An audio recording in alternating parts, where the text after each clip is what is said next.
faith is a group project. We hurt the cause if we don't give it everything we have. The late and beloved Father Stephen Popovich served the Catholic Diocese of Youngstown for more than 40 years and was called the epitome of faith by his sister Margie Cretella. He was serving at St. Paul's Parish in New Middletown in 2013, but everything changed when a car accident left him paralyzed. Over the years, Cretella, a former preschool teacher, chronicled her brother's story and just released her first book, a collection of short stories titled, Have You Seen My Brother? I'd write, go visit him, come home and write some more. And I realized there was just a lot to say, and I was really kind of just journaling, put it in God's hands, and I said, it's a good story about you, Lord.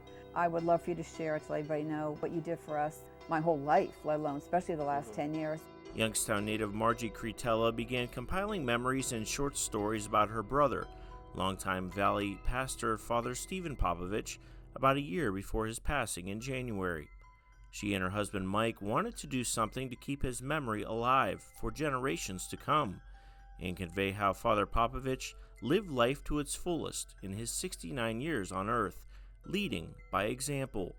Margie says despite his challenges over the last decade, her brother taught her the true meaning of faith and goodness of God. I asked Mike one day, what do you miss the most about him? And everything he mentioned was from before the accident. And I said, you know, Mike, I miss him more as he was now. And he would say, why? And I said, because I learned so much from him. I learned more about love, life, family, and faith, and God that I didn't know when I was 7 years old, and I thought I knew it all. She kept everything in her for 10 years, from the day of the accident up until she started writing. And I think it was therapeutic for her. I think she needed to do it because you can't keep that type of emotions cooped up in you for that many years without having a negative effect on you. Retired Diocese of Youngstown priest Father Edward Noga and Father Popovich were in the seminary together and friends for decades. And after his injury, it was Father Noga who took over Father Popovich's prison ministry. He loved being a priest. And it showed. The longtime former pastor at St. Patrick's Church in Youngstown says, Father Popovich was a man who loved being a connector when it came to people and faith, and he harnessed his inner strength to persevere after the accident. Our internal being, I think, and the strength of who we are as people, mentally, spiritually, physically, and emotionally, helps us realize that there is a bigger picture. It might not be too easy to decipher sometimes, but there is a bigger picture. He seemed to live that. Father Popovich made his home at Windsor House Healthcare Center in Liberty until his passing.